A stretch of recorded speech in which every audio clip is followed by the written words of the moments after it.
Cube, you mind if I give one confession time? Go for it. So Cube was executive producing one of my records. And he put me in the studio with Dr. Dre. Oh, my gosh. I did a song called That's Gangsta. Cube heard it. Was like, nope, we're not releasing this. Dre did the beat. Dre had me in there. I thought it was nice. One of the Cube's partners, a dude named Short Chop. Shout out to Short Chop. He helped me write it. And I thought it was hard. And then I played it for Cube. Cube was like, no. He didn't even bob to it at all. No, he was like, nope, we're not done. Because the hook was, that's gangster. And he was like, Shaq, you're a Laker, bro. I don't want you talking about nothing gangster. We're not doing none of that. And it never came out.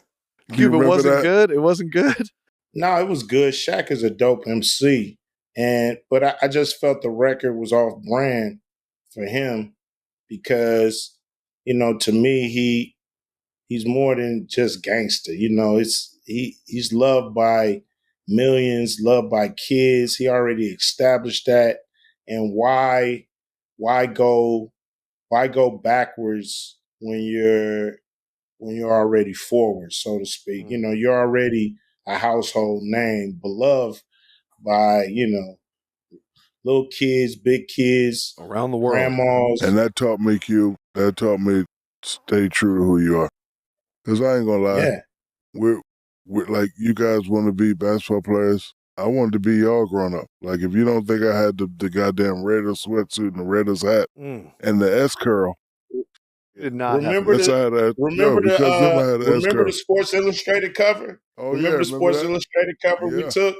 Yeah, it was he was the rapper. I was the basketball player on the Sports Illustrated cover, and it was dope because it was a whole story on athletes wanting to be entertainers wanting to be athletes, and that love for each other and respect. It's respect of doing it at the highest level, even with your peers going after the same prize in a way.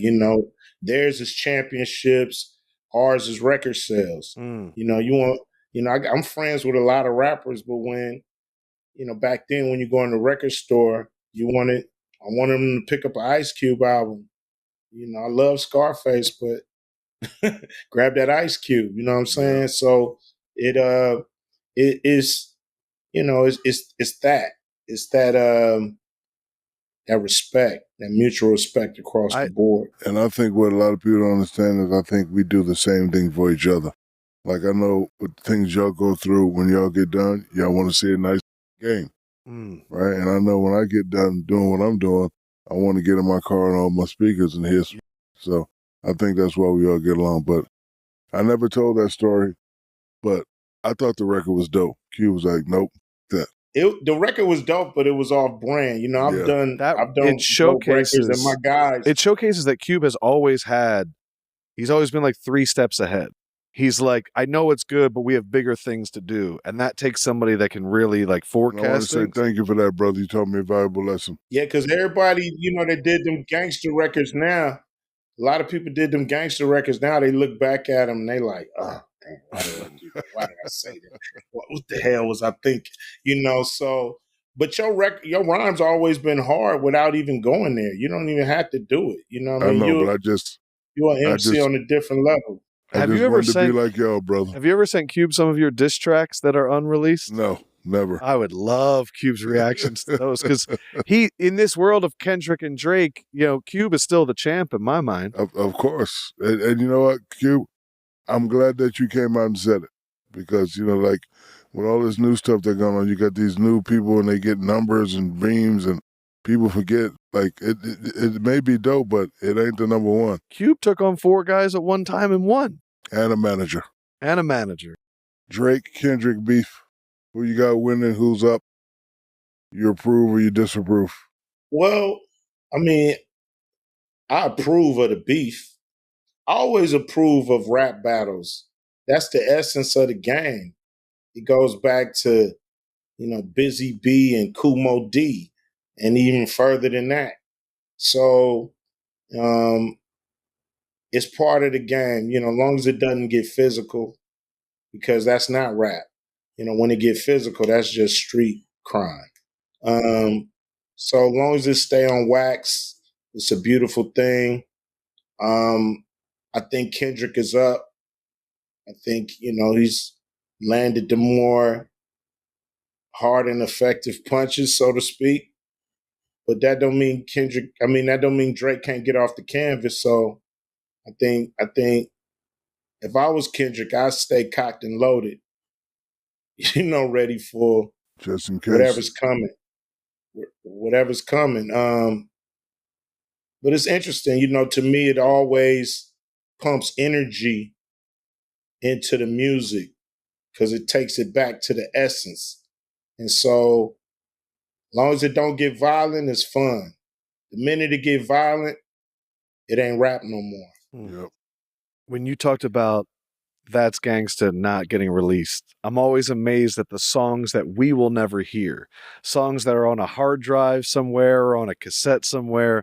Cube, I'm curious, have you ever had a bunch of people on a song that their names, you're like, wow, this is crazy, but no one has ever heard the song? Like, what's the craziest combo that's never made it out? Well, you know, to me, if I'm gonna do a song with you, it's going out. I'm not gonna hold a song with a great artist. So I'm not sitting on songs that got features that I haven't put out. I'm sitting on songs that are just solo songs that I felt for whatever reason that wasn't ready at the time or missed a mark or just wasn't top notch. You know, I got some I listen to back and I'm like, yo, that's cold, you know. I may drop a unreleased, you know, a greatest misses kind of. Were you ever asked to be a feature on a song that didn't come out and you were like, come on, guys, I killed it? I can't think of one. He doesn't play that. You thought you killed it on that song. Oh, I know I killed it because I was in the studio with Dre and Dre don't play. Because Dre doesn't release like he really cares. No, it's not about a release. Like the vocals, everything got to be tight and crisp. It's like OCD. Yeah, it's like the first time I do like 1,000 takes. Do you remember any of the bars or lines from that song? No. Do you have access to it? Like, can you get it just to listen to it? I'm sure I could probably find it. I know it's on one of my hard drives. What was the hook? That's gangsta. Yeah. And was this like Dre in his prime, like early 2000s? Like, well, Dre is always in his prime. But this is But when the Chronic 2001 came out, before that, and the beat was, oh boy, oh man.